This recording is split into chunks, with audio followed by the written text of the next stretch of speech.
vamos a estar atentos.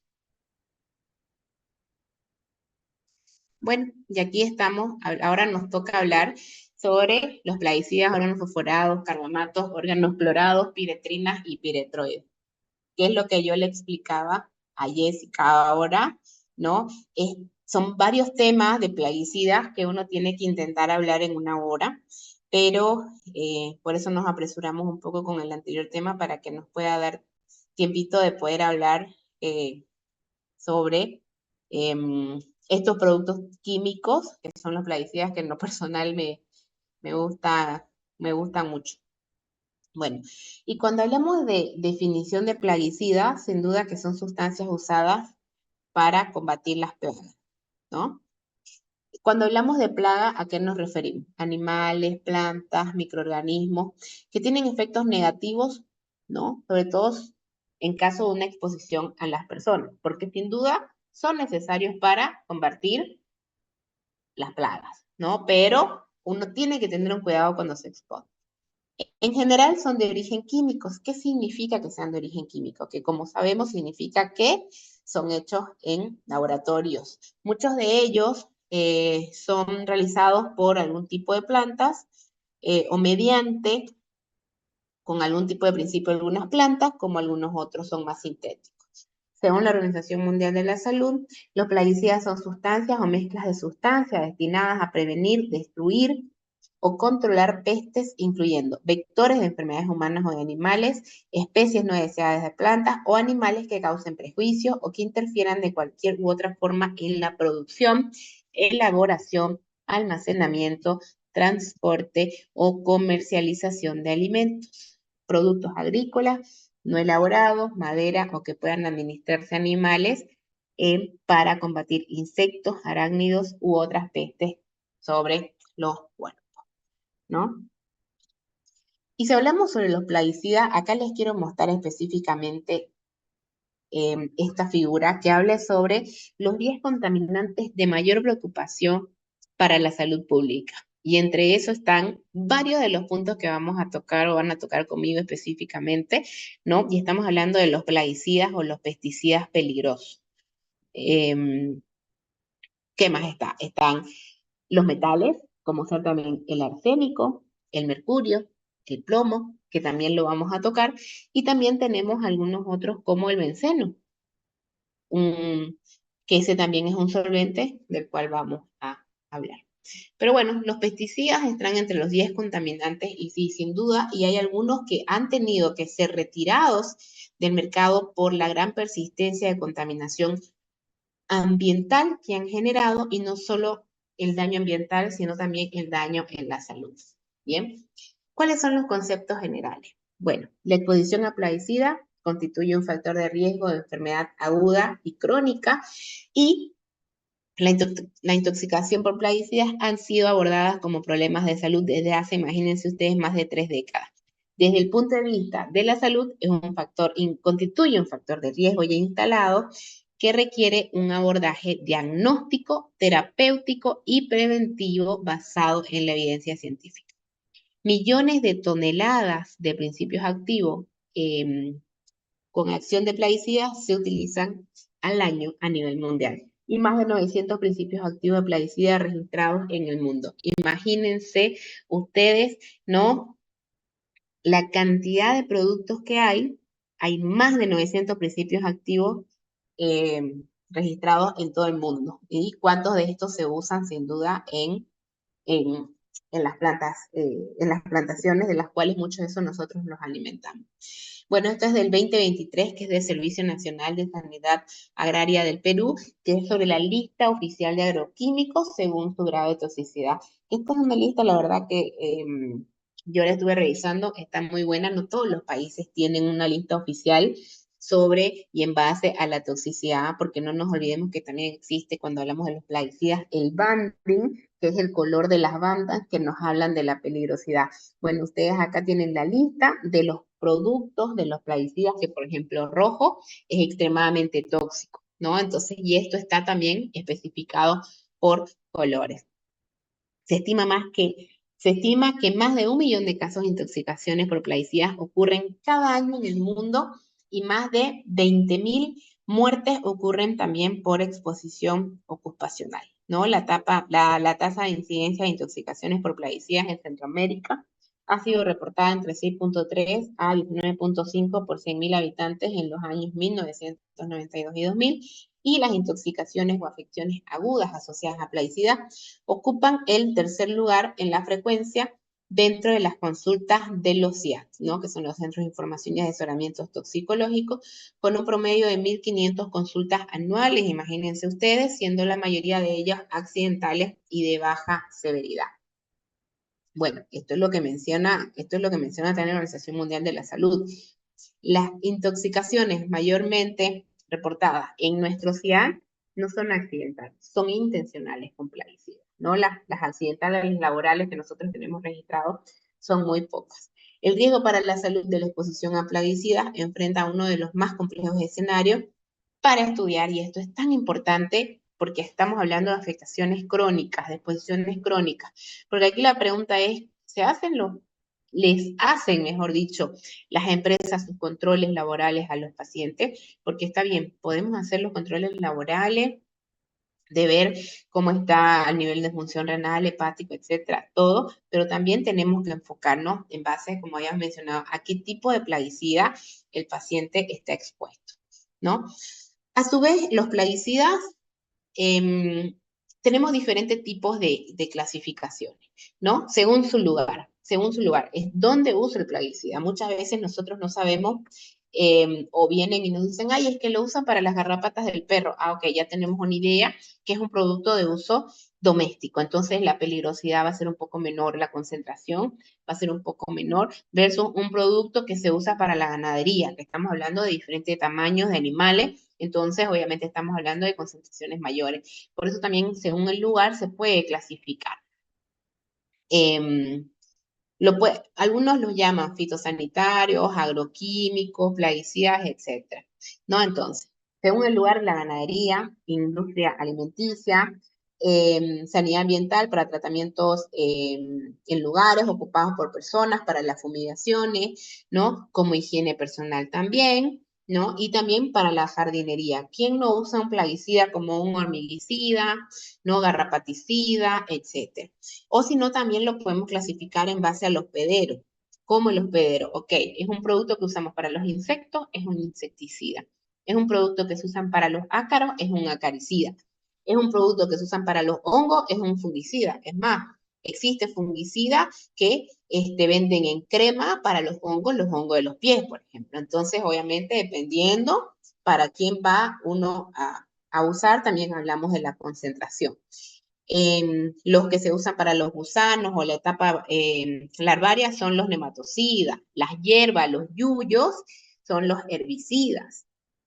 Los fitorreguladores o productos afines también, para los moluscos, los molusquicidas, o sino también los famosos para matar o erradicar los ratones, ¿no? Los rodenticidas o los raticidas, o sino también los productos que son los tratamientos para madera, fibra, derivados. Entre esos, como habíamos hablado, sino el grupo químico, que es donde vamos a hablar y profundizar más. Insecticidas, fungicidas, herbicidas, rodenticidas, fumigantes. Si ustedes ven, es re amplio, no nos daría todo este tiempo para poder hablar de todos ellos, pero sobre todo nos vamos a enfocar en los insecticidas. Muy aparte, hay otro tipo de clasificación que habla sobre también el comportamiento de la planta, si es sistémico, si es de contacto, si es selectivo, si es no selectivo, si quiero que solo afecte a las hierbas, o si no solo a las malezas, o si no solo a los hongos, etcétera, ¿no? Y sin duda también la vía de ingreso, son plaguicidas de contacto, etcétera. Entonces, no solo eso es importante en el tema de los plaguicidas, sino también que hay algo más que hay que tomar en cuenta, la formulación. ¿Es líquido? ¿Es en polvo? ¿No? ¿Es aerosol? Etcétera. Formulaciones líquidas son las más comunes cuando hablamos de este tipo de plaguicidas. Y bueno, son concentraciones emulsionables, ¿no? Vienen en microcápsulas, son solo soluciones, etcétera. Ahora vamos igual a profundizar un poco más, porque algunos tipos de plaguicidas vienen asociados a solventes, ¿no? Como un vehículo. Algunos vienen asociados a agua. Entonces, ese tipo de de composición, de formulación, también va a ser importante para hacerle un control laboral a los trabajadores. ¿Por qué? Porque es distinto exponerse al plaguicida mismo o versus exponerse solo al plaguicida asociado a su formulación, que es un solvente, ¿no? Formulaciones secas más comunes, también tenemos polvos, cebos, gránulos, pallets, polvos mojables, etc. Fumigantes y también están los coadyuvantes. Bien, entonces, como dijimos, hoy nos vamos a enfocar sobre todo en los insecticidas, como ser los organofosforados, los carbamatos, los órganos clorados, las piretrinas y los piretroides.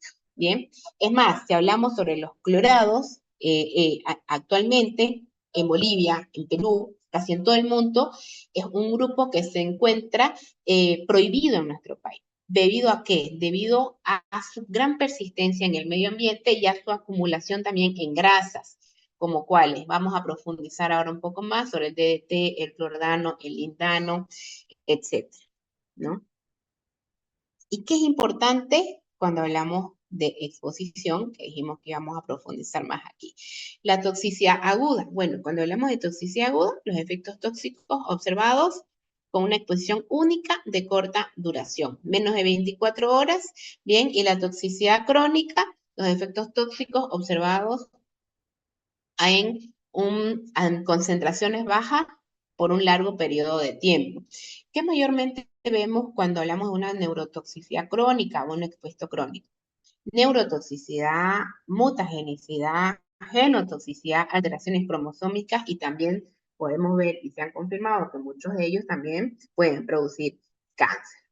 Y bueno, es aquí el documento que les mencionaba que es muy distinto, que por eso no lo mencioné antes, porque específicamente este documento de clasificación y directrices en 2019 de la Organización Mundial de la Salud clasifica solo los plaguicidas por peligro, ¿ok? Está recomendado la clasificación porque ya vienen ya varias directrices, esta es la última del 2019, habla sobre cómo distinguir los plaguicidas por desde el más peligroso al menos peligroso, y eso lo hacen en base a la dosis letal 50. La dosis letal 50, que es la dosis que erradica, mata, donde mueren el 50% de la población expuesta. Bien, bueno, obviamente esta guía, como habíamos mencionado, sobre todo si bien se basa en los efectos agudos, abarca varios puntos, ¿no? Desde la exposición cutánea, la exposición inhalatoria y también los efectos irritativos. ¿Qué nos habla esta guía específicamente, no? Esta guía en la clasificación establece una diferencia entre las formas más peligrosas y las menos peligrosas de los plaguicidas y se basa en la toxicidad del producto técnico y de sus preparaciones, el menor riesgo que presentan los productos sólidos en comparación con los líquidos, y esto también se tiene en cuenta. Es más, entre la guía del 2009 en la actual, hay una diferencia que se las voy a mostrar ahora en base a los sólidos y los líquidos que antes una tenía y la otra no, por ejemplo, ¿no? Y esta sobre todo se basa principalmente en la toxicidad aguda por vía oral y cutánea, obviamente por exposición en las ratas, ¿no? Cuando la dosis letal 50 dérmica de un compuesto es tal que lo sitúa en una clase más restrictiva que la dosis letal 50 oral, el compuesto ya se incluye en una lista roja, de cierta manera es más restrictivo y lo vamos a ir viendo. Y obviamente cuando la clasificación de un compuesto se puede modificar en caso de que por cualquier motivo el riesgo real que presenta para el hombre difiere del que indica por sí sola una determinación de la dosis letal 50. Es muy distinto los valores que maneja esta guía, que es la Organización Mundial de la Salud, versus el sistema globalmente armonizado. Bien. Por ejemplo, bueno, acá muestro las categorías de peligrosidad de los plaguicidas de la Organización Mundial 2009 versus la 2020, ¿no? Por ejemplo, la actual está basada en las categorías del sistema globalmente armonizado, y en las clasificaciones anteriores lo que hacían era que aplicaban criterios diferentes para que eran los que le mencionaba, lo líquido y lo sólido, como ustedes pueden ver acá. En la clasificación actual se aplican los mismos criterios, pero pueden ver ustedes que acá no hay líquido y no hay sólido. Los valores de corte, ¿no? Y obviamente son un poco menores. Obviamente eso para proteger más a la persona expuesta, ¿no? Y sin duda no utilizan ya en la oral ni dérmica ni líquido ni sólido absolutamente, sino que usan, miren ustedes acá, -5, -5, pero ya no está el -20 como antes general líquido, es -5 para todo. Entonces, ¿qué pasa, por ejemplo, con los plaguicidas que son fumigantes, que son gaseosos, que son volátiles, ¿no? Como, por ejemplo, ser el fosfuro de aluminio. Y este es el documento, por ejemplo, que también pertenece a la guía, que podemos ver que en el cuadro 8 están los fumigantes gaseosos o volátiles que no se incluyen en la clasificación recomendada de la Organización Mundial de la Salud. ¿Y esto por qué? Los fumigantes gaseosos o volátiles no están considerados ya que entre los criterios de clasificación no está la volatilidad.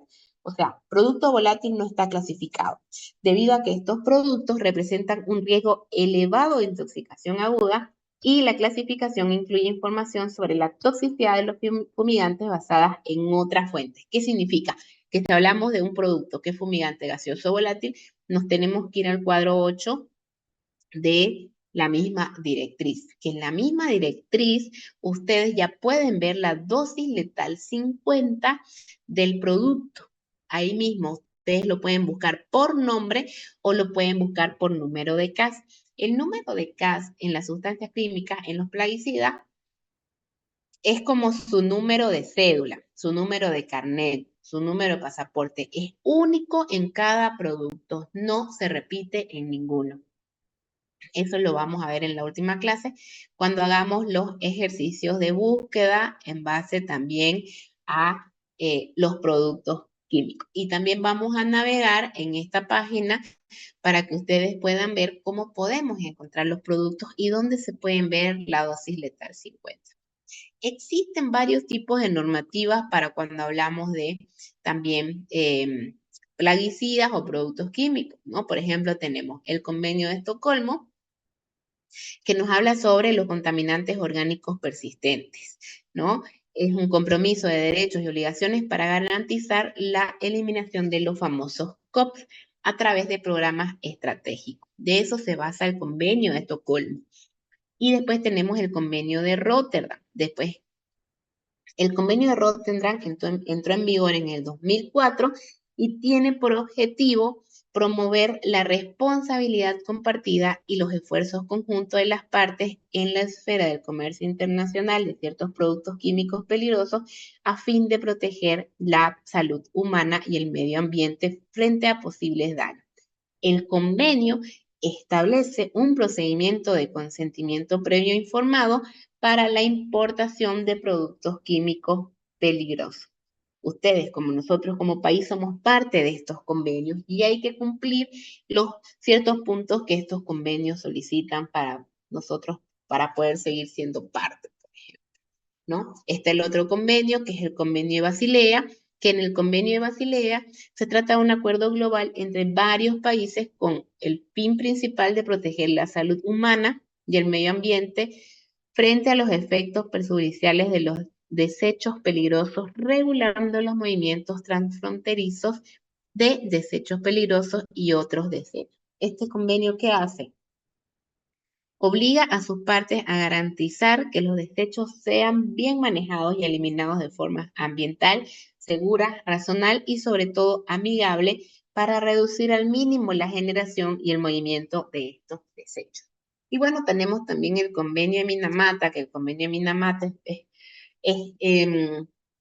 el primer convenio que habla sobre salud y ambiente, pero el convenio de Minamata es específicamente de mercurio, que es por eso que no lo traje aquí, porque de él vamos a hablar cuando estemos hablando de los metales.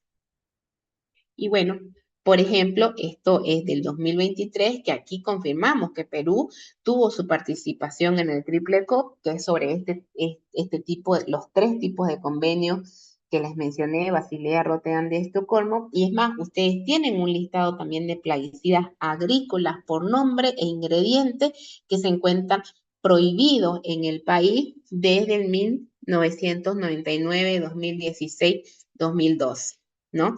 De los últimos que se han prohibido, por ejemplo, también está el clorpirifo y también el paraquat, pero por lo que he hablado igual con colegas allá, aún se sigue viendo pacientes expuestos a estos tipos de productos. Y bueno, también también es importante hablar sobre la IARC, ¿no? Que es la Agencia Internacional para la Investigación del Cáncer, ¿no? Existen productos plaguicidas que están clasificados por este tipo de agencia, ¿no? Lo sabemos. Por ejemplo, el Aldicar, que es carbamato, es grupo 3, ¿no? Y sabemos que puede no clasificarse. Por ejemplo, tenemos el heptacloro, que es grupo B, que es posiblemente cancerígeno, etc. A veces cambian los grupos, grupo 1, 2, A, 2, B, 3, E, I. Obviamente la IARC tiene diferentes valores también a la EPA en cuanto a carcinogenicidad, y eso obviamente en base a cualquier agencia que uno quiera consultar. Por ejemplo, el DDT, que es uno de los órganos clorados, es un 2B, entonces es un posiblemente carcenígeno, y no nos olvidemos que es un persistente ambiental, y no solo ambiental, sino también lipofílico, que ahora vamos a hablar por qué es lipofílico y qué significa que sea lipofílico. Entonces, órganos clorados. En este grupo se incluyen hidrocarburos clorados, que son los plaguicidas, y los también hidrocarburos clorados que pueden ser solventes, ¿no? Pero como estamos hablando específicamente de plaguicidas, estamos hablando que cuando decimos órganos clorados, son compuestos químicos que contienen cloro y se utilizaban en la agricultura para el control de plagas y son conocidos sobre todo por su alta eficacia, pero para nosotros es más conocido por su persistencia en el medio ambiente y por su gran toxicidad en los seres humanos, en la fauna como en la flora. Es más, uno de los primeros libros que nos habló sobre este tipo de afectación ambiental fue un libro que se llama La Primavera Silenciosa. Se lo recomiendo cuando ustedes puedan y tengan tiempo, léanlo. La Primavera Silenciosa es uno de los primeros libros que nos mostró sobre cómo estos productos estaban afectando nuestra fauna y nuestra flora. ¿Por qué se llamó la Primavera Silenciosa? Porque obviamente no se escuchaban los pajaritos cantar. ¿Y qué se vio en ese entonces? Por ejemplo, que los huevitos de las aves eran tan duros que las aves bebés no lo podían romper, o muchos de ellos nacían con malformaciones, o muchos de ellos nacían muertos. Entonces, una primavera silenciosa. ¿Y eso a raíz de qué? De todas estas afectaciones que este tipo de productos químicos plaguicidas empezaron a mostrarse, ¿no? En el medio ambiente y la persistencia. Es más, ahora vamos a hablar del DDT, que es uno de los grandes órganos clorados persistentes, que después de un derrame que hubo en un lago donde habían caimanes, cocodrilos, 10 años después las crías empezaron a nacer con malformaciones. Por eso hablamos de la persistencia en el medio ambiente, y no solo en el medio ambiente, sino también en las personas. Ustedes hacen búsquedas o leen y pueden ver que muchas personas en las grasas se encuentran restos todavía de estos plaguicidas, y es por eso que estos ya fueron descontinuados hace mucho, ¿no? Tienen una estructura cíclica, limitada volatilidad, son estimulantes del sistema nervioso central, son alifáticos, volátiles, y aparte también son depresores del sistema nervioso central. Para nosotros es el grupo de plaguicidas más peligroso que tenemos para la salud y también para el medio ambiente, y debido a sus propiedades físico-químicas, bioacumulables, primero que se acumulan, son persistentes y se desplazan a largas distancias, ¿no? Aquí, por ejemplo, también es un disruptor endocrino, lo que habíamos mencionado. O sea, cuando hablamos nosotros de un plaguicida, que es un disruptor endocrino, como hablando como en palabras sencillas, es como que el plaguicida tiene una forma química muy parecida a una hormona que entra a nuestro cuerpo y se sitúa donde tienen que estar nuestras hormonas normales. Y es por eso que después se ven más aumentos de mama, más hipertensión, más obesidad, etcétera. Eso también es lo que se está estudiando y se ha confirmado que son disruptores endocrinos, como ser el DDT, el DDD, el DDE, etcétera, ¿no? El endosulfán, muy conocido, pesticida órgano clorado, que hace muchísimo se usaba también bastante. Vías de exposiciones, imagínense ustedes que tienen una vida media de 100 años. Es muchísimo tiempo, ¿no? Y sigue en uso en países no desarrollados, porque se usa como un antimalaria. Bueno, se usaba bastante en la agricultura intensiva, ¿no? Y obviamente, ¿qué recomendaciones se hacían en su momento? Evitar el consumo de leche y grasas procedentes de zonas de residuos. ¿Por qué? Porque no nos olvidemos la persistencia, no nos olvidemos el lipofílico. Entonces, significa que persiste en lugares donde se tiene bastante grasa y sobre todo en eso vienen a ser las leches, las grasas, etcétera. Grasas o carnes de animales, mucha grasa, etcétera, o si no, también las leches procedentes de ellos, ¿no?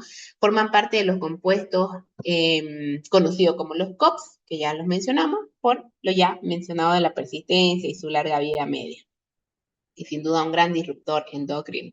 Bueno, y aquí tenemos un poco su forma química. Bueno, esta es la forma química sobre todo del DDT. ¿Y cuál es su toxicocinética? Cuando hablamos de toxicocinética en toxicología y toxicodinamia, nosotros hablamos de toxicocinética de ADME, ADME. Absorción, por dónde se absorbe, porque no todos los productos se absorben por todas las vías. Bueno, distribución, por qué parte se distribuye en mi cuerpo, por dónde se metaboliza, por cuánto tiempo se metaboliza, es rápido, es lento, y la excreción, por dónde se elimina. Entonces, sobre todo, los órganos clorados tienen absorción por todas las vías, cutánea, respiratoria y gastrointestinal. Tiene alta acumulación en tejidos grasos, ¿no? Acordémonos lo que hablamos hace rato de por qué se pedía evitar hace muchísimos años estoy hablando de evitar las grasas y la leche, ¿no? Porque tenía alta acumulación en tejidos grasos y también potencial neurotoxicidad. Metabolismo, tiene un metabolismo lento y potencialmente generaba bastante persistencia en el organismo y tenía una excreción lenta, por donde se eliminaba por las heces y en menor medida por la orina, ¿no? Y aparte tenía dos puntos que son de relevancia. Atraviesan la barrera hematoencefálica. No tienen la capacidad de atravesar la barrera hematoencefálica. ¿Por qué? Porque son muy liposolubles. Entonces, esta barrera lo que hace es que protege el cerebro de muchas sustancias tóxicas, pero los compuestos lipofílicos, como el organoclorado y como muchos plaguicidas organoclorados, las podían atravesar fácilmente, ¿no? Entonces ingresaban fácilmente al sistema nervioso central y sobre todo este tipo de, esto sobre todo se veía con compuestos como el DDT, que era uno de los que más se veía. ¿Qué pasaba? Que cuando alcanzaba el cerebro se generaban los efectos neurotóxicos, generando afectación del sistema nervioso central y provocando alteraciones en el comportamiento, la coordinación y también los daños neuronales a largo plazo. ¿Cuál era su mecanismo de acción? Como decimos, sobre todo neurotóxico, afectar el sistema nervioso central, eran despolarizantes persistentes, afectaban también bastante el corazón, neurotóxicos, disruptores endocrinos y sobre todo podrían y se confirman que podrían generar cáncer, ¿no? Lo que menciona es que despolarizantes persistentes, lo que significa que bloquean la inactivación de los canales de sodio y esto hace que nuestros neurotransmisores en nuestro cerebro se liberen de una manera descontrolada y esto va a llegar a una sobrecarga de señales nerviosas y a un exceso de estimulación neuronal. Esto lo que hace es que interfiere con la transmisión nerviosa y genera efectos excitatorios excesivos, lo que resulta en convulsiones, temblores, parálisis musculares y en casos extremos muerte por colapso. Nosotros siempre decimos cuando hablamos con muchos de nuestros profesores y siempre nos dicen, ustedes no vivieron lo que realmente son las intoxicaciones por órganos, por las intoxicaciones por plaguicidas órganos clorados, porque el paciente se ingería, era convulsión tras convulsión y parálisis muscular que no cedía rápido al tratamiento, que ahora, gracias a Dios, porque ya no se cuenta con este tipo de productos, ya no están común ver ese tipo de intoxicaciones. Y acá, por ejemplo, como podemos ver, tenemos la dosis letal 50 de algunos de los clorados, ¿no? Muchos de los compuestos, como sabemos, fueron cancelados, restringidos, etcétera.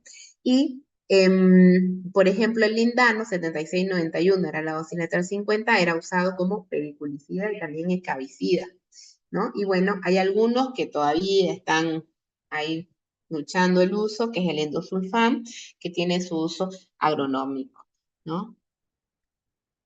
Entonces, bueno, pasando a uno de los otros plaguicidas, sin duda también es de los que más clínica presenta y es de los plaguicidas que tiene antídoto, ¿no? Que son los plaguicidas anticolinesterásicos, ¿no? Plaguicidas inhibidores de las colinesterasas. Entre esos, ¿cuáles están?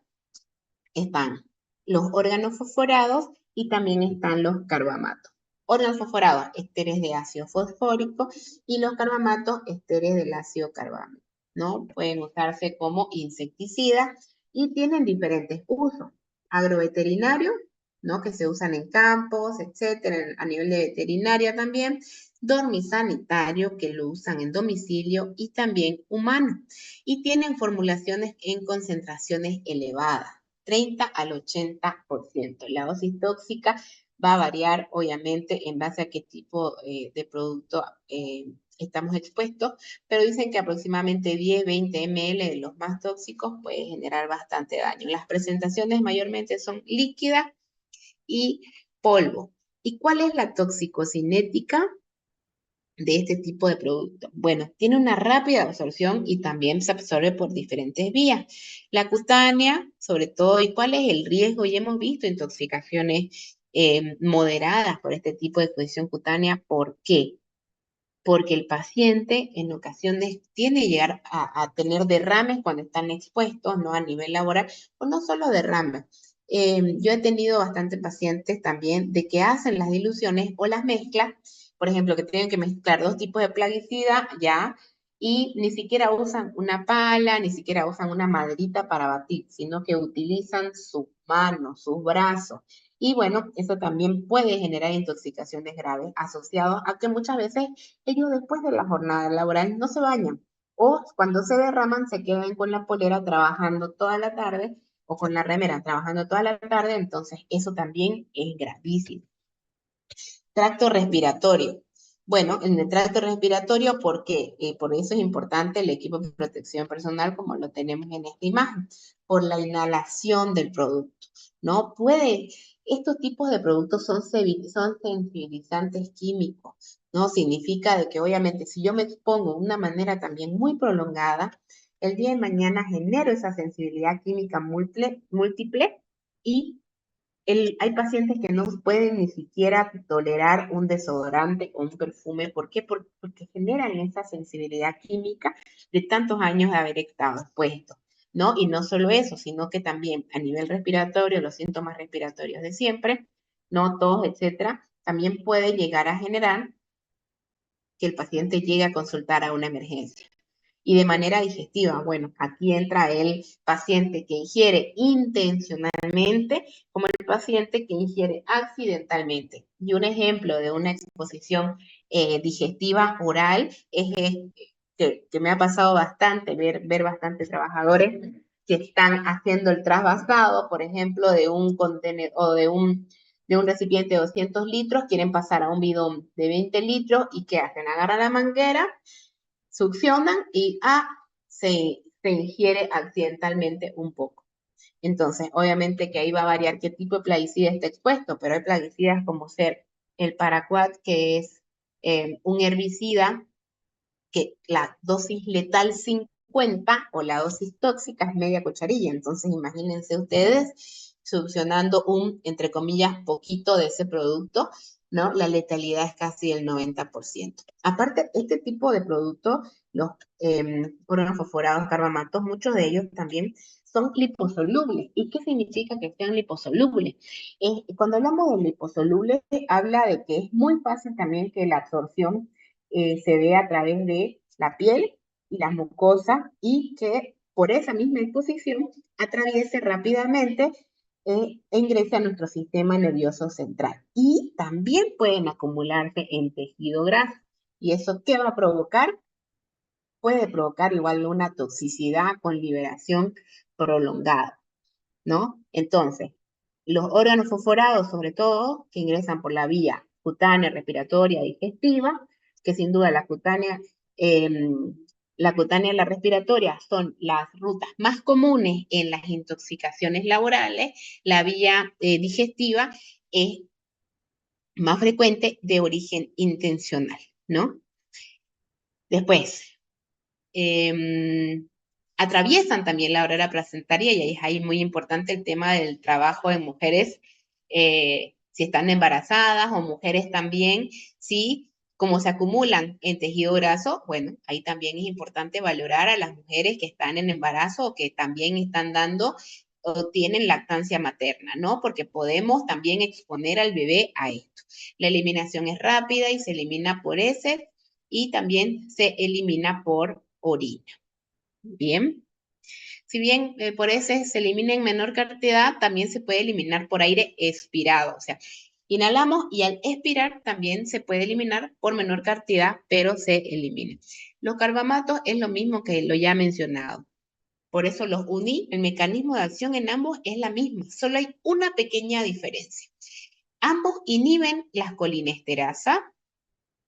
¿Y eso qué significa? Y cuando nosotros tenemos una inhibición de la colinesterasa, tenemos un aumento de la acetilcolina. La acetilcolina disponible nos genera una estimulación colinérgica. Mucha acetilcolina en nuestro cerebro, lo que nos genera es bastante acumulación de la acetilcolina. Y cuando tenemos bastante acumulación de la acetilcolina, sobre todo cuando hablamos de estos dos plaguicidas, tenemos la acumulación en estas tres terminales. En las terminales postganglionares y parasimpáticas, en las preganglionares simpáticas y también en la placa motora. Pero como les dije, hay una pequeña diferencia, y atento con esto porque puede ser igual pregunta de examen, hay una pequeña diferencia en estos dos mecanismos de acción de este producto.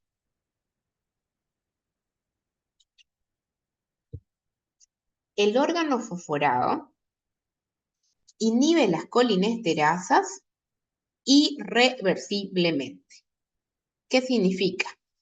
Que tardan en que las colinesterasas, esta enzima, vuelva a la normalidad.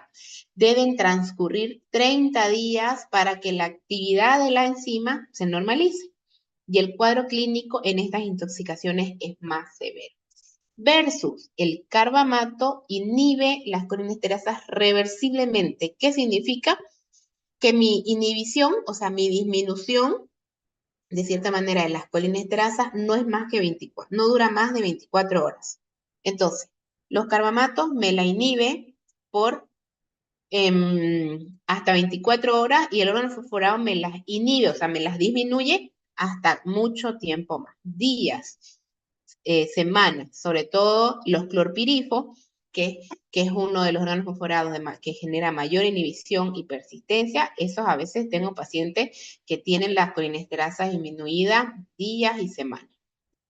Y el órgano fosforado es más grave. El metilcarbamato o el carbamato, en sí el cuadro es de menos severidad. Y bueno, tenemos diferentes tipos. Acá, bueno, acá no es nada en contra de este principio, de esta marca, sino que la traigo por el tema de que pude encontrar las diferentes composiciones. Acá tenemos en polvo, tenemos en líquido, y acá también tenemos otra composición que es una mezcla y podemos ver que es como de esos frasquitos de suspensión, ¿no? Es pequeño. Y obviamente también vienen en diferentes cantidades del de peso, ¿no? Algunos 500, otros de litro, etcétera, ¿no? Entonces, es muy distinto una intoxicación aguda que una intoxicación crónica. Entonces, es muy distinto un paciente que se expuso y se intoxicó en ese momento versus un paciente que viene exponiéndose ya, no sé, 10 años, 5 años, 1 año, cuando tenemos este tipo de intoxicación. La anamnesis o el saber el por qué acude es muy importante, la intención sin duda. Cuando hablamos de algo suicida, algo intencional, estamos hablando de una dosis mayor, ¿no? Versus a cuando no. Después, cuando hablamos también del cuadro clínico, muchas veces no quieren contar o muchas veces ni ellos saben a qué están expuestos, pero la clínica para nosotros va a ser patognomónica predisponente para que podamos definir si es una intoxicación por organofosforado o carbamato, ¿no? El predominio de los efectos muscarínicos, sobre todo, ¿qué es lo que voy a tener? Un paciente miosis con unas pupilas muy, muy pequeñitas. Ahorita voy a mostrar un infograma, también hipercrimia pulmonar. Vemos a los pacientes con bastantes secreciones pulmonares y también los pacientes tienen bastantes vómitos. Aquí podemos ver que a esto se lo cataloga como el síndrome colinérgico. Que el síndrome colinérgico lo vamos a dividir en muscarínico y nicotínico, ¿no? El muscarínico que tenemos la miosis, y yo siempre digo todo para abajo. Tenemos la frecuencia cardíaca disminuida, tenemos la presión arterial disminuida, tenemos bastante cialorrea, tenemos piel y mucosa, el paciente está sudando, presenta vómitos, presenta incontinencia urinaria y también presenta incontinencia, o sea, presenta hasta diarrea, se orinan, etc., ¿no? Y fasciculaciones. Estos movimientos que en ocasiones se piensan que son convulsiones, estos movimientos que son las fasciculaciones, que inicialmente se lo ve en las primeras 2 horas. También tenemos los nicotínicos, miosis, taquicardia, debilidad, temblor, fasciculaciones, convulsiones y somnoliento. Y aquí mucho también va a tener que ver a qué tipo de producto expuesto está, porque algunos son, como mencionamos, expuestos con algunos productos solventes y el producto solvente es neurotóxico, entonces me va a generar mayor depresión de la conciencia, asociado también me puede generar convulsiones. Entonces, bueno, ¿qué pasa si tenemos esta posición del paciente laboral expuesto y bueno, se le vino a los ojos? Ahí puede tener también visión borrosa, se le puede poner la conjuntiva roja, podemos tener la epidemia conjuntival, ¿no? Las membranas mucosas, también podemos tener bastantes moquitos, la rinorrea, la hiperemia, ¿no? Y los pulmones sobre todo empiezan, ¿no? Con esa tos y después que les cuesta respirar por la broncorrea, por el aumento del líquido, esos estertores que uno le escucha, la broncorrea y empiezan con tos. A nivel de tracto digestivo, si lo vamos haciendo por sistema, lo ya mencionado, la incontinencia fecal, urinaria, cólicos, diarreas, náuseas, cialorrea, etcétera, ¿no? Piel es característico también que se vea la diaforesis, el paciente está como mojado, no deja de sudar. Y también cuando tenemos los pacientes trabajadores también crónicos, lo que ellos también mencionan mucho en ocasiones, sin duda, que son las cefaleas, mareos, palidez, que así puede iniciar, ¿no? Y bueno, también posteriormente ya de cierta manera, los calambres, la fasciculación, ¿no? ¿Qué pasa? Que la sintomatología crónica, que es la polineuropatía, que es una afectación axonal en este tipo de pacientes, no se presenta rápidamente, se presenta obviamente a la larga y eso es algo que se puede evitar si uno le hace sus controles laborales. ¿Qué hacemos si un paciente ingresa y está con una intoxicación aguda y presenta la hipotensión, la bradicardia, la desaturación, presenta el pulmón lleno de líquido, ¿no? Que se escuchen los estertores, la broncorrea, que es como ese gatito, que esté con tos, que esté con vómitos, bueno, y no están seguros ustedes realmente qué es o no, hacemos una prueba diagnóstica con atropina, ¿no? Y es la manera de diferenciar si es un plaguicida inhibidor de las colinesterasas o no.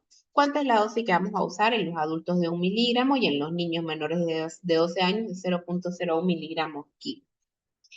Nosotros le administramos, por ejemplo, si una persona no está intoxicada con este producto, nosotros al administrarle una atropina, ¿qué vamos a presentar? Aumento de la frecuencia cardíaca, aumento de la presión arterial. Entonces, administro una ampolla y el paciente va a presentar este tipo de sintomatología. Pero si el paciente realmente está intoxicado, ese no va a generar absolutamente nada de eso. La monitorización ni se va a modificar. Hoy, por ejemplo, al mediodía me llamaron justo igual por un paciente intubado que parece que estaba trabajando y se derramó y comió un polvo que está un poco en la intencionalidad dudosa y dijimos, bueno, cuando veo la presión estaba en 70, 50, una presión arterial muy baja, la frecuencia cardíaca igual en 52, lo veo sudoroso, estertores, trabajador, ¿no? De campo, se desconocía la intencionalidad, entonces dije, bueno, hagamos una prueba de atropina. Le llegué a pasar 10 ampollas, que fue con realmente ya con lo que lo atropinicé, que ahora vamos a ver cómo atropinizamos a un paciente, ¿no? Entonces ahí la prueba, como yo le puse una, le puse dos, le puse cuatro, él no me respondía, entonces obviamente ahí significa que el paciente está con una intoxicación. Porque si yo le pongo una, al rato, repito, está hipertenso, se le sube la presión, se le sube la frecuencia cardíaca, se pone rojo, se seca, se queda de boca y también, bueno, la midriasis, que es la dilatación de las pupilas, ¿no? Entonces, por ejemplo, ¿cómo vamos a hacer cómo vamos a hacer aquí el tratamiento de una intoxicación aguda en caso de que un paciente presente alguna de las sintomatologías que mencionamos acá, ¿no? Bueno, primero, pensamos que el paciente está intoxicado por un plaguicida anticolinesterásico. Yo, por experiencia, les digo que cuando es un carbamato, lo máximo que he llegado a usar en todos los pacientes intoxicados que hemos tenido por carbamato ha sido 7 ampollas. No me han requerido más, porque no nos olvidemos que cuando tenemos una intoxicación por carbamato, la severidad es menor, son menos graves. Versus un órgano fosforado, lo máximo que he llevado a poner a un paciente, que fue el año pasado, usé 160 ampollas para atropinizar, que fue un paciente extremadamente grave, ¿no? Entonces, ¿cómo vamos a hacer este tipo de infusión? Tenemos al paciente intoxicado, ok, listo, confirmamos, hicimos la prueba de atropina y le puse la atropina y siguió la frecuencia cardíaca normal, la presión arterial normal, le ponemos le ponemos una ampolla de atropina, ok, veo la frecuencia cardíaca, la presión arterial, no mejora, le pongo a los 5 minutos, le pongo 2. No tengo ninguna respuesta. A los 5 minutos le pongo 4, siempre duplicando la dosis. 2, 4, 8, 16. ¿Ok? ¿Y qué es lo que yo busco al administrar esto? ¿Cuáles son los signos de atropinización, que es a lo que quería llegar? Bueno, una presión arterial sistólica mayor de 80, una frecuencia cardíaca mayor de 80, una saturación de oxígeno mayor de 95, pero sobre todo unos pulmones secos, ¿no? Dejar que ya no presente esos estertores, esa broncorrea, ¿no? Y piel y mucosas también secas. Cuando llegamos a ese punto, decimos ya atropinizamos al paciente. Perfecto, digamos que lo atropinicé con 10 ampollas. Ok, listo, no nos olvidemos que la atropina tiene una vida media corta. Entonces, una vez pase la vida media la atropina, el paciente, si yo no le dejo una infusión, va a volver a presentar la sintomatología. Cuando es un órgano perforado, no nos olvidemos que esto puede presentarse por mucho tiempo. Bien, entonces, ahí hago una paradita. Acá no se olviden que Jessica puso el link de la asistencia de hoy. Por favor, no se olviden de registrarse. Entonces, lo atropinicé con 10 ampollas, perfecto. Necesito administrar una infusión. ¿Cómo hacemos la infusión? Con el 20% de lo requerido. ¿Okay? Entonces le voy a pasar 2 ampollas en 100 cc a pasar en 1 hora.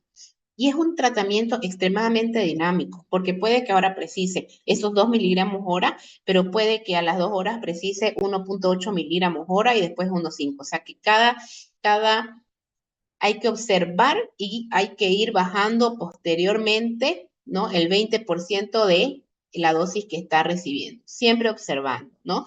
Si el paciente presenta taquicardia, hipertensión, rubicundez, alteración, irritabilidad, ahí significa que nos estamos pasando a atropina, entonces vamos bajando. Es un tratamiento extremadamente dinámico y un poco complejo también, pero obviamente la experiencia y ya llegando a estar con los pacientes se puede y se logra. Entonces, ¿cuáles son los primeros auxilios? Este es como el tratamiento antidótico, porque no nos olvidemos que tiene el antídoto que es la atropina. Pero, ¿qué pasa si el paciente se bañó, se regó tuvo un accidente a nivel ocular, etcétera? Bueno, si tenemos un contacto con la piel, si tenemos un contacto ocular, etcétera, el paciente lo que nosotros llamamos la descontaminación externa. Hay que poner al paciente por lo menos unos 15-20 minutos debajo de una ducha a que tengamos el lavado por arrastre, a que se elimine el tóxico. Lo mismo en caso de que haya tenido una exposición ocular. Esto es para todos los tóxicos que vaya a mencionar ahora, ¿no?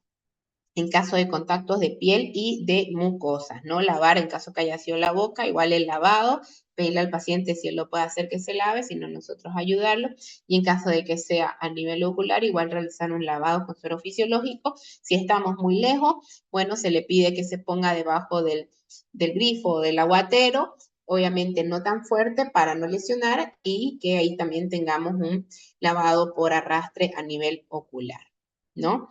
En caso de que el paciente lo haya ingerido y haya ingerido una dosis importante, obviamente le podemos hacer el aspirado y el lavado gástrico, esto siempre y cuando esté en un centro de salud, en un hospital, pero lo que sí podemos usar en el domicilio, en el campo, etcétera, es el carbón activado.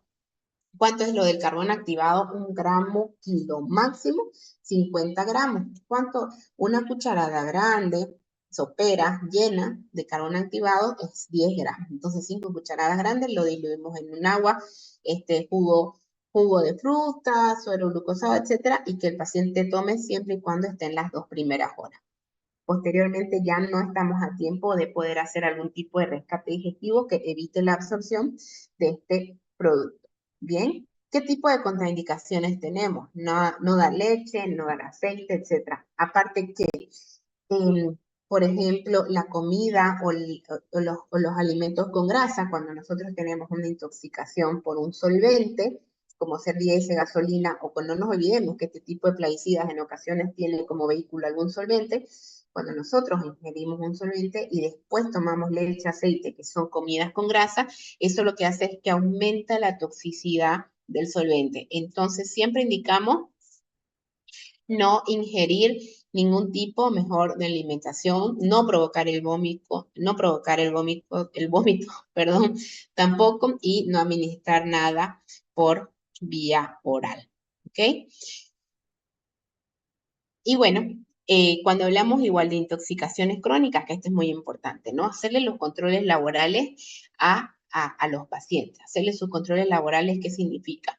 Bueno, en este tipo de pacientes, cuando hablamos de órganos fosforados y carbamatos, en los trabajadores sí hay que medir colinesterasas para conocer su colinesterasa umbral, para saber cuál es su colinesterasa baja, porque antes de que él empiece a trabajar en la empresa o etcétera, hay que hacerle para controlar. Porque quién sabe, por aquí es un paciente que tiene alguna alteración hepática, que tiene las colinesterasas ya bajas, que yo le introduzco a usar este tipo de producto y una mínima exposición me va a generar mayor daño, ¿no? O me va a generar, mejor dicho, es más riesgo de que ese paciente tenga una intoxicación aguda, porque ya tiene una inhibición, ¿no? Entonces, siempre por eso son importantes los controles prelaborales durante el trabajo y también posterior, ¿no? Porque también cuando tenemos los expuestos crónicos, a veces tenemos colinesterasas extremadamente altas. La intoxicación crónica por órganos fosforeados es una afectación grave que resulta de la exposición prolongada o repetida. Los órganos fosforados, sobre todo se ha visto este tipo de patologías de polineuropatías o afectaciones neurotóxicas asociadas más que todos a los órganos fosforados, ¿no? Que como sabemos son plaguicidas que inhiben la enzima colinesterasa y esto es lo que va a causar, como mencionamos, la acumulación de la acetilcolina en la sinapsis nerviosa y esto va a alterar la transmisión nerviosa y en casos crónicos, ¿qué es lo que llega a pasar? Genera daños periféricos, ¿no? Entonces, al generar daños periféricos, lo que tengo es por una exposición constante a este tipo de plaguicidas me puede llevar a una degeneración de las fibras nerviosas y en última instancia una neuropatía periférica. ¿Por qué? Por la degeneración ya constante que yo voy a tener de mis nervios periféricos, ¿no? Obviamente yo cuando llego a una polineuropatía o a un daño periférico, axonal, etcétera, ya estamos hablando de que es un daño irreversible y por más que yo al paciente lo retire del lugar, probablemente ya no va a volver a tener esa función. ¿Y cómo se ven estas sintomatologías? Bueno, No nos olvidemos que los nervios periféricos son los que transmiten, ¿no? Las señales entre el sistema nervioso central, lo que es médula y cerebro, y obviamente esas señales las transmiten a los músculos, a los órganos, a los tejidos. Entonces, ¿qué pasa cuando tenemos este tipo de afectación? Esas señales no pueden llegar o no se transmiten a nuestros músculos, nuestros órganos y tejidos, y eso lo que va a provocar es una afectación, va a lesionar las fibras nerviosas. Entonces, el daño puede ser motor, afectando el control muscular. Entonces, si tengo una afectación muscular, el paciente le va a costar caminar, va a caminar lento o simplemente no va a poder y va a tener que arrastrar los pies para caminar, ¿no? O si no, también podemos tener una afectación sensorial afectando la capacidad del sentir, ¿no? Por eso lo que hablamos entre síntomas está la debilidad muscular, que es la disfunción de la transmisión de las señales mayoristas que pueden causar debilidad, especialmente en las extremidades, brazos y piernas, ¿no? Y esto, aunque no es tan común, se lo puede ver. Yo tengo un paciente que tuvo una intoxicación aguda, el que les comentaba que lo atropinicé con más de 150 apoyada atropina, hizo una polineuropatía retardada después de un mes que estuvo internado, que estuvo con atropina exactamente 28 días. Se le dio el alta y ni bien le di el alta, a los 5 días empezó con su polineuropatía. ¿Y cómo empezó? Él mismo siempre decía, sentía como calambres y posteriormente ya no pude pararme, me costaba caminar. El día de hoy estamos hablando 6 meses después de ese evento, que empezó con la polineuropatía, y él todavía necesita ayuda para caminar, arrastra los pies, no puede caminar bien, etcétera. Y bueno, y eso también es no por la lesión de las fibras nerviosas que produjo esa intoxicación grave, ¿no? Bueno, dolor, entumecimiento, obviamente, ¿por qué? Por lo ya mencionado, tenemos unos nervios dañados, que esto también genera dolor y también genera como un hormigueo, especialmente en las manos y en los pies.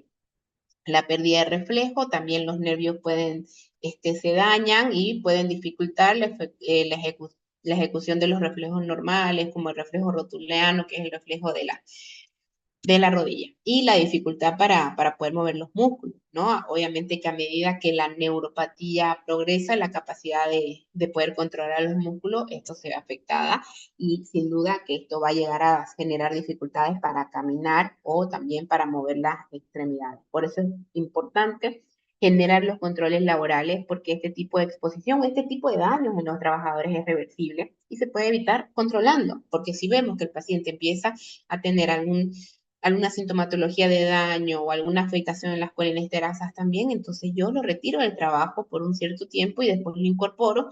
Y también ahí es importante porque ahí me responde algo, o me dice algo, mejor dicho. Me dice que no están usando el equipo de protección personal adecuado. Es normal que por el calor, que por el esfuerzo que ellos hacen en campo no lo quieran usar, pero es muy importante la protección para evitar tener este tipo de afectación, ¿no? Y bueno, ya para terminar, sin duda tenemos los piretroides que, miren ustedes hablando, miren de los pictogramas, ¿no? Inflamable, daño acuático, y tenemos que también es un tóxico agudo, que es el deltametrina.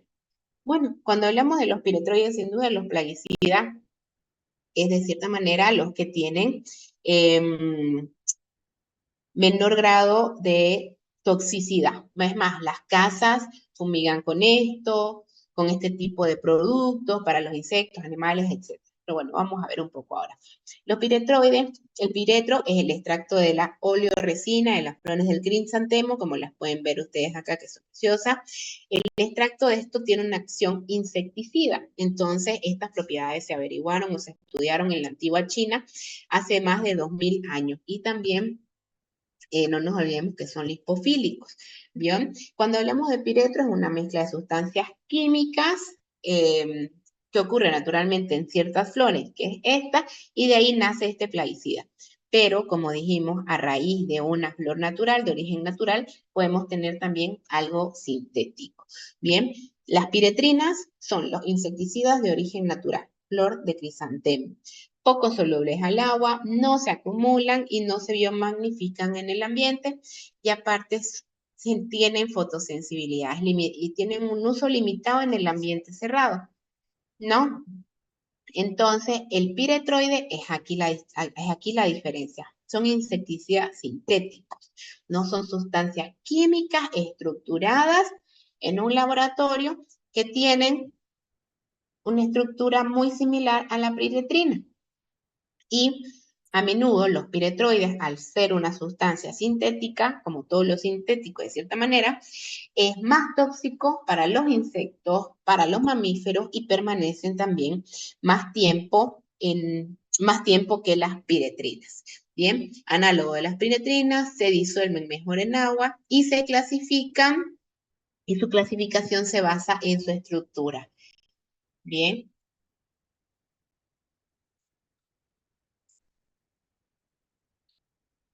perdón.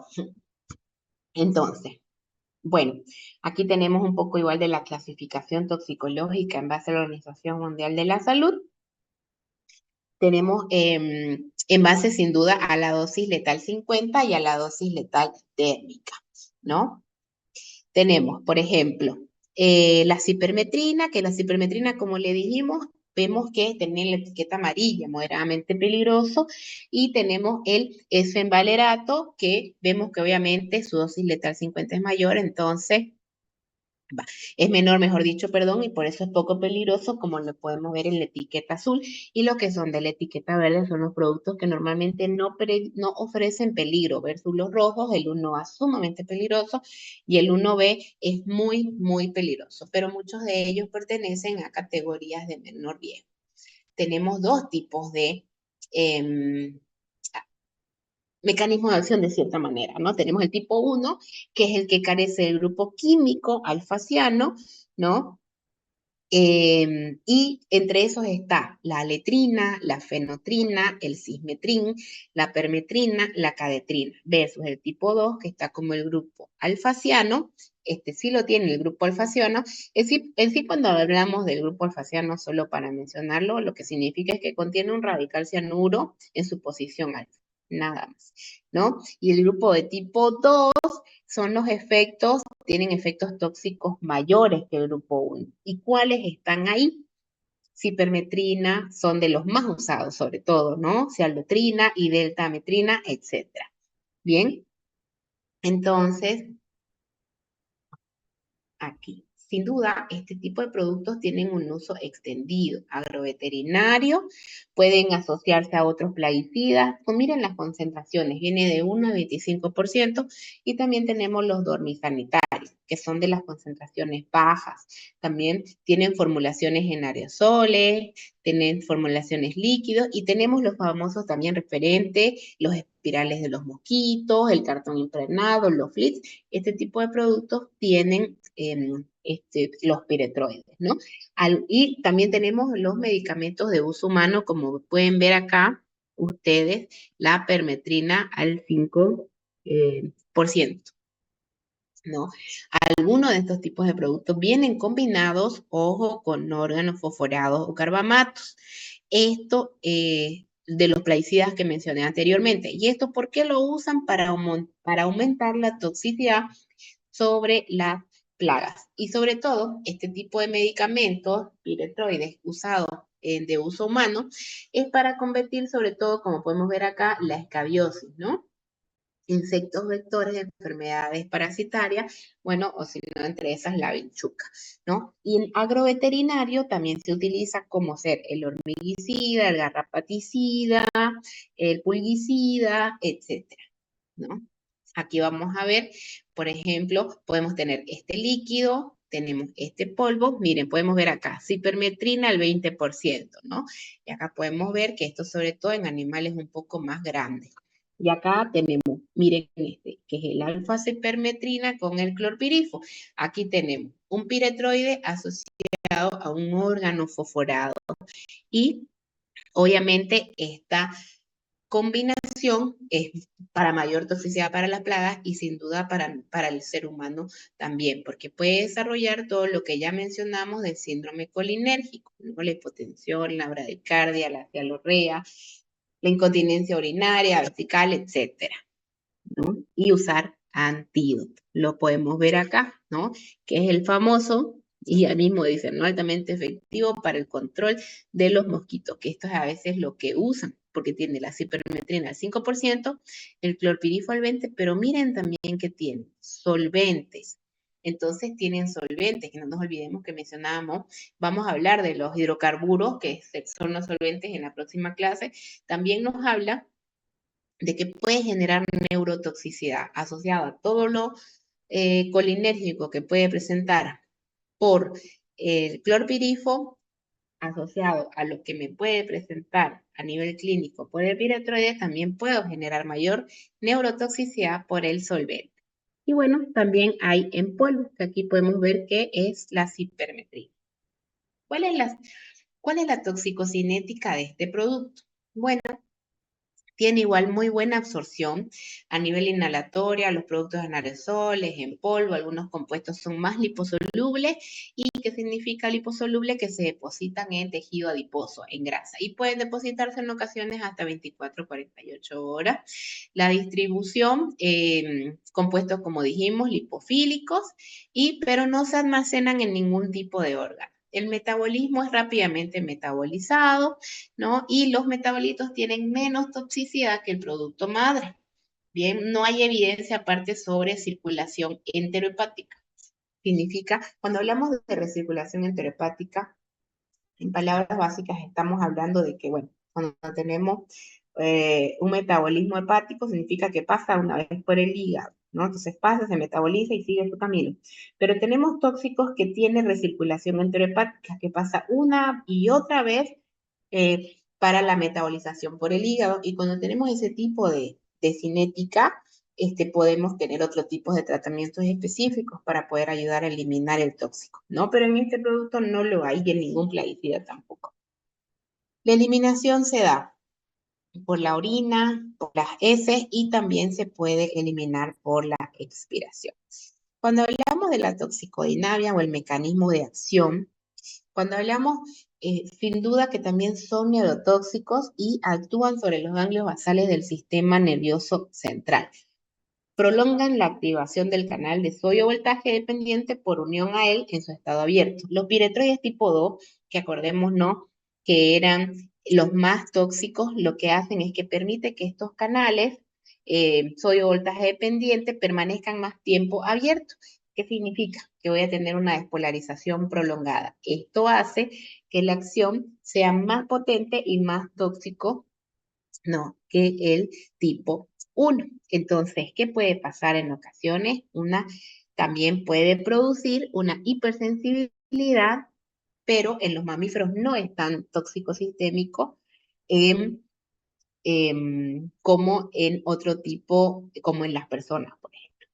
Y aparte, lo que genera en las personas es una hipersensibilidad.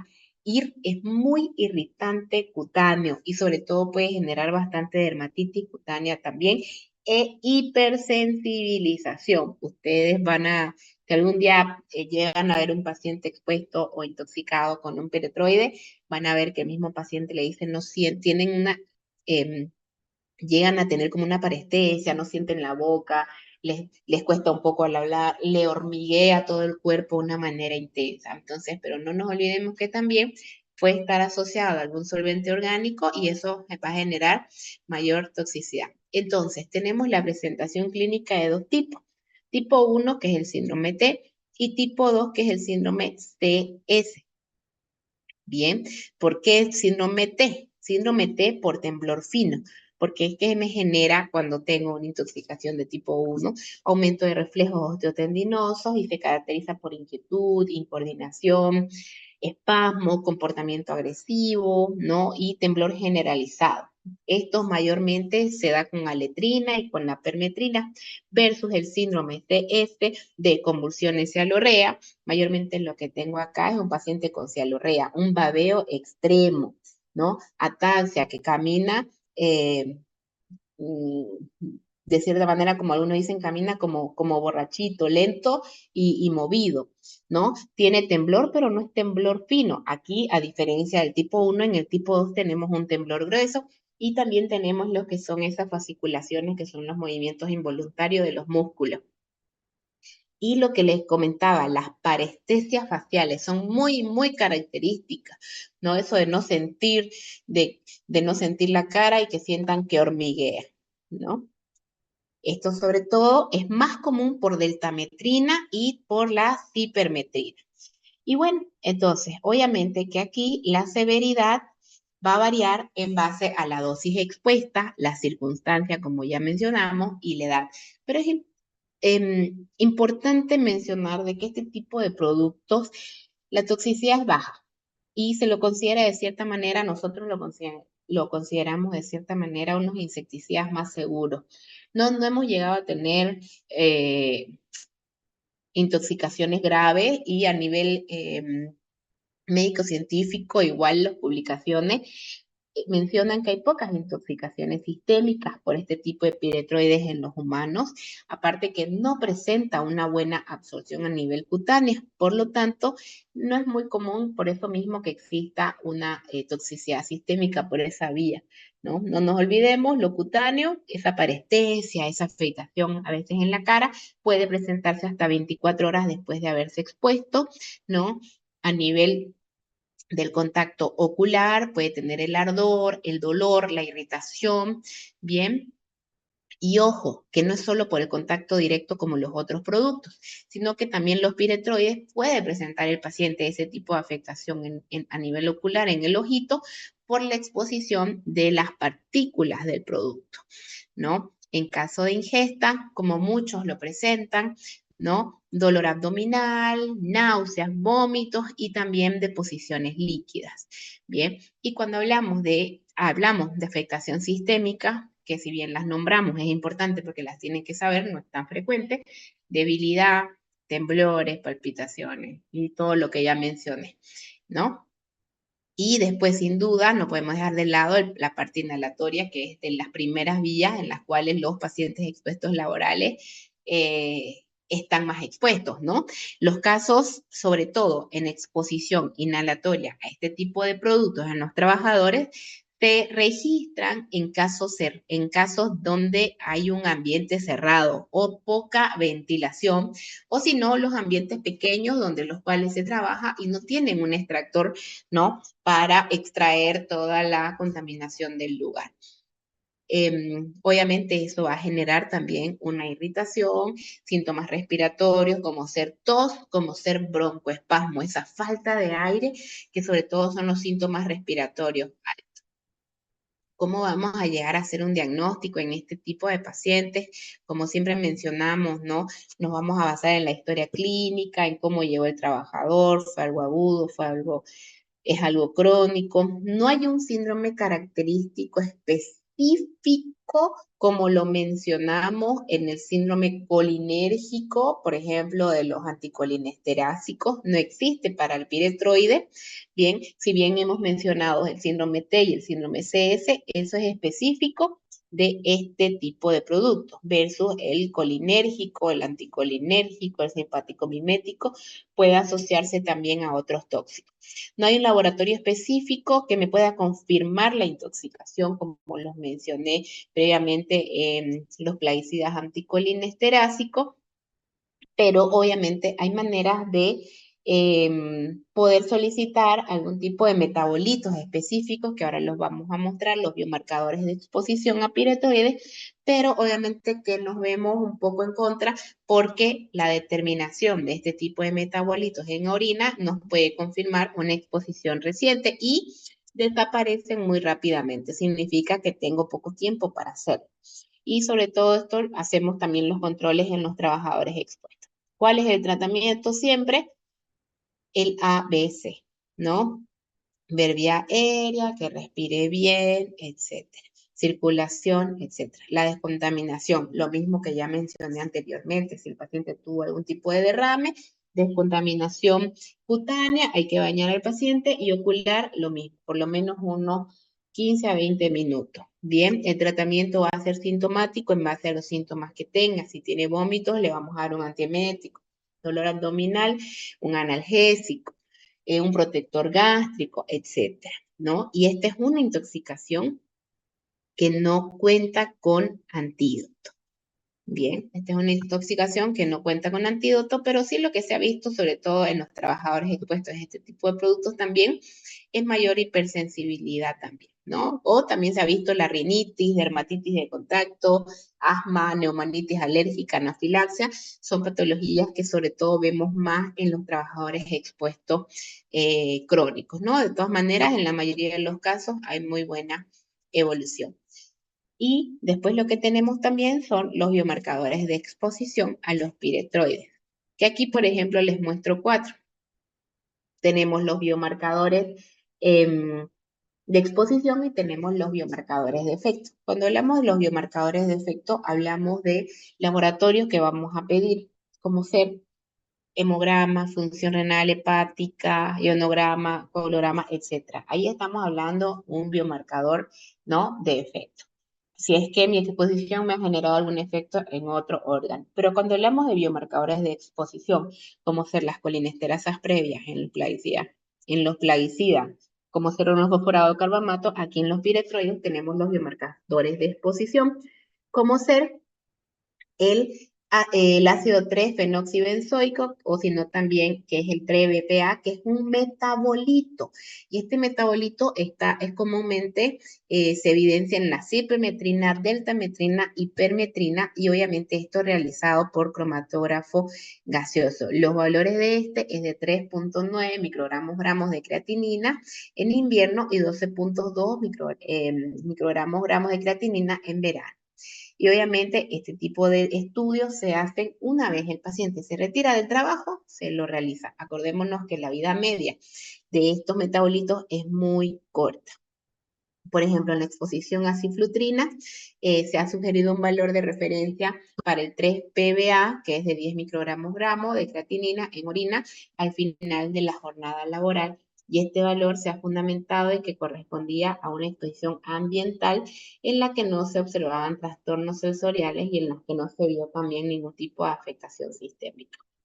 Estos son como los biomarcadores de exposición que realmente si es un paciente trabajador expuesto lo podemos encontrar, pero no nos va a hablar de si hay una toxicidad o no, o tampoco nos va a hablar de que si tenemos que hacer algún tratamiento específico, ¿no? Etcétera. Versus, como por ejemplo las colinesterasas, que las colinesterasas en intoxicación por organofosforado y carbamato, lo que ahí sí es simplemente es confirmatoria de la intoxicación, pero tener unas colinesterasas bajas no significa que nosotros es una indicación de atropina. Tenemos pacientes, por ejemplo, como en el clorpidifo, que tienen colinesterasas extremadamente bajas porque tienen la persistencia en tejido. Tenemos colinesterasas, lo normal, dependiendo de los laboratorios, 3.500, 4.000. Tenemos pacientes con 350, 120, 60, totalmente asintomáticos, ¿no? Entonces, en ese aspecto, la colinesterasa es simplemente confirmatoria de la intoxicación y no nos olvidemos que en el carbamato pasadas las 24 horas van a estar normales, pero en el organofosforado van a persistir. Versus que en los piretroides tenemos estos metabolitos que simplemente nos pueden obviamente confirmar una exposición, pero no van a ser tampoco predictores para un tratamiento en específico. Y ya después vamos a ver cuando hablemos de solventes que hay muchos más metabolitos que buscamos y que tienen una vida media más corta que estos que son 12 horas. En los solventes tienen vida media 3, 2, 4 horas posteriormente y siempre se hacen en orina, no que los anteriores ya mencionados se hacen en sangre. Así que, bueno, con esto ya terminamos nuestra primer clase, nuestro primer módulo. Yo voy a quedar atenta si existe alguna pregunta y si no hay preguntas, bueno, nos veremos en la próxima clase. Así que, bueno, les agradezco el haber estado presentes y su atención. Muchas gracias. Sí, doctora, gracias. A ver, un segundo. Bien, estimados participantes, pueden hacer ahora sus preguntas, pueden activar sus micrófonos o también pueden poner las preguntas en el chat y podemos leer para que la doctora haga las respuestas. Recordarles que se ha compartido el enlace para el registro de asistencia en el chat. Entonces, ahora sí, nos ponemos Nos disponemos a escucharlos o a leerlos en el chat. Cualquier duda, cualquier aporte, intervención o alguna experiencia que quieran compartir es también bienvenido en esta última parte ya de las ponencias.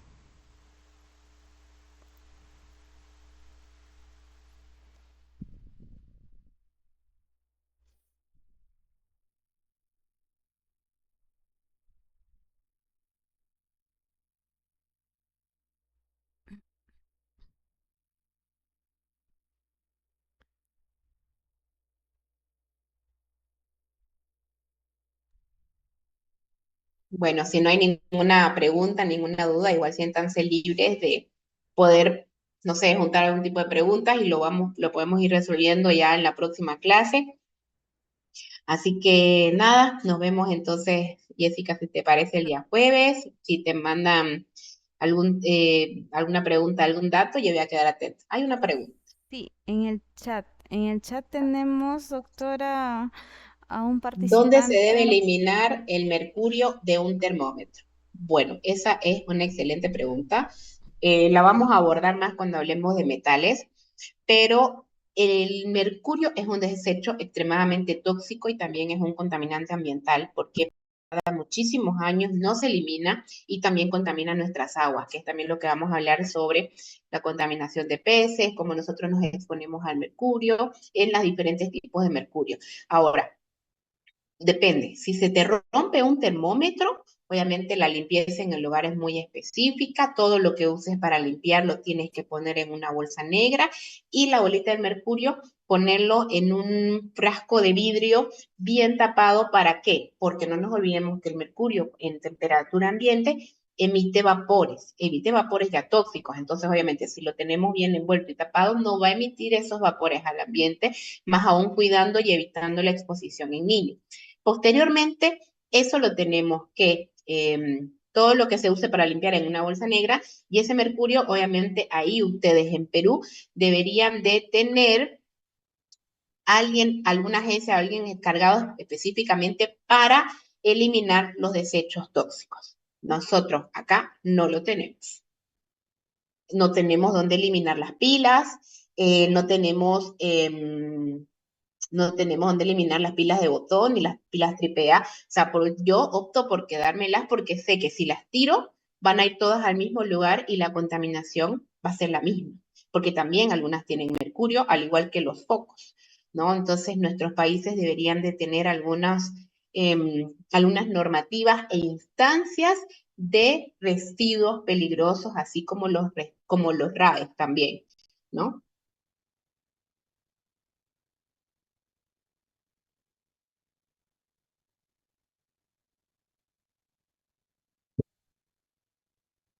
Disculpe, dice, no hay por qué. Después vamos a profundizar más el tema del mercurio cuando lo veamos, porque también hay que hablar que el mercurio es el único metal que por más que sea uno, tiene tres diferentes formas y nos exponemos de diferente manera, ¿no? Por ejemplo, se biotransforma, se bioacumula y lo podemos ingerir en los peces. O si no, lo podemos inhalar. Entonces, dependiendo de qué tipo de forma de mercurio nosotros nos vayamos a exponer. Y la OMS tiene bastante infografía muy interesante, que ese día también se las voy a compartir para que ustedes la tengan.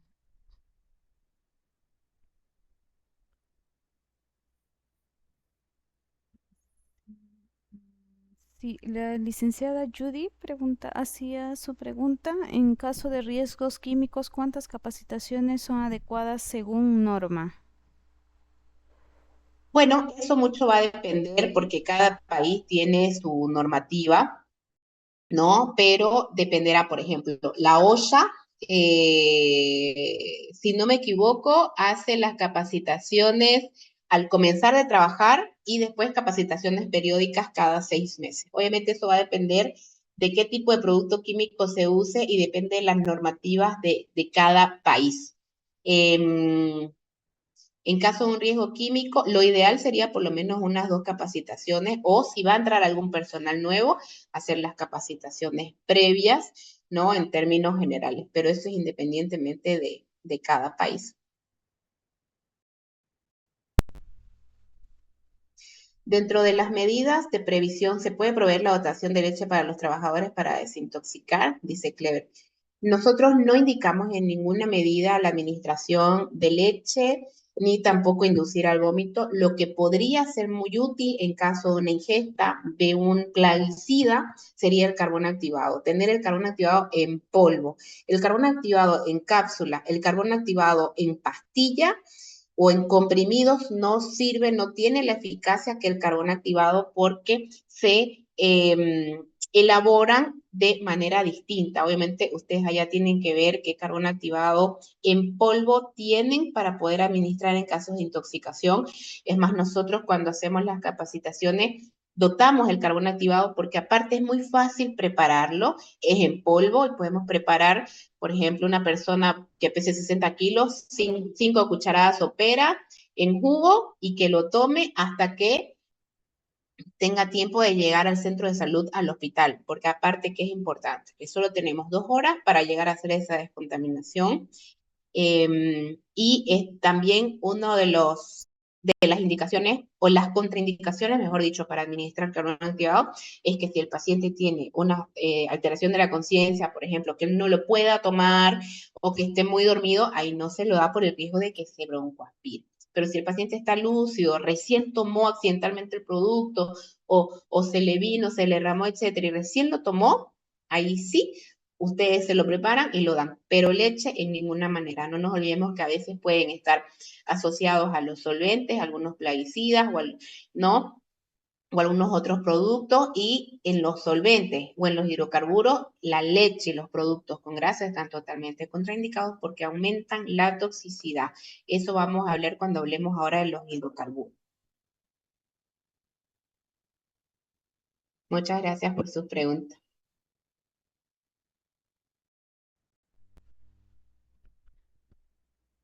Bien, tenemos en el chat, licenciada María, en el caso de aditivos para la elaboración de harina, he notado que proporcionan leche. ¿Está bien ello? Nosotros, en el caso de aditivos para la elaboración, he notado que proporcionan leche. Cuando hay una intoxicación por aditivos, bueno, nosotros en toxicología nunca indicamos ni está contraindicada la leche y está contraindicada la inducción del vómito. Ujú. A ver, el doctor Clever hacía, en referencia a su pregunta, me parece, preguntaba si la exposición continúa. Preguntaba si la exposición es continua, dice. Lo que Es preguntó el doctor continua. Clever fue, Es dentro de la continua. medida de previsión, ¿se puede proveer la dotación de leche para los trabajadores para desintoxicar? Ah, o sea, a lo que usted refiere es que si es un trabajador continuo, que él tome leche como para hacer un detox. ¿Es eso? Porque creo que no entendí bien su pregunta. ¿Es eso? ¿Como un detox, digamos? Ah, Ujú, bien, dice, así es. La verdad que no he leído y no hay evidencia científica que refiera a que la leche sea como un detoxificante para la exposición a este tipo de productos. Ahí lo que sería bueno en caso de que sea detox, bueno, hay que valorar si tiene algo hepático en que se pueda dar algún protector hepático o si tiene lo que nosotros usamos bastante y que es muy bueno cuando tienen algún tipo de alteración hepática, esteatosis, etcétera, la silimarina. ¿No? Si es algo, por ejemplo, de afectación del riñón, bueno, habrá que ver también cuál es la causa, ¿no? Pero la buena hidratación no supera nada la buena hidratación o la nefroprotección con suero fisiológico o la hidratación con agua. ujú, sí. Bien. Bien, estimados participantes, creo que ya no tenemos más preguntas, tampoco participaciones directamente. Estimada doctora, muchísimas gracias por la sesión de hoy. Estamos iniciando la unidad el día de hoy. Hemos tenido 3 temas muy importantes y uno de ellos el más extenso. Le voy a pedir, doctora, sus últimas palabras al salón, a todos los licenciados, para ya cerrar su participación el día de hoy en esta sesión. Nada, bueno, muchísimas gracias a todos, igual por la presencia y también por las preguntas. Siempre es lindo poder interactuar. La próxima clase, si tiene alguien alguna experiencia que igual quiera compartir, siéntase libre. Así que bueno, muy contenta de compartir. Agradecida y nos vemos la próxima clase. Buenas tardes, doctora. Gracias a usted. Gracias a usted. Bien, estimados participantes, hemos concluido la sesión de hoy.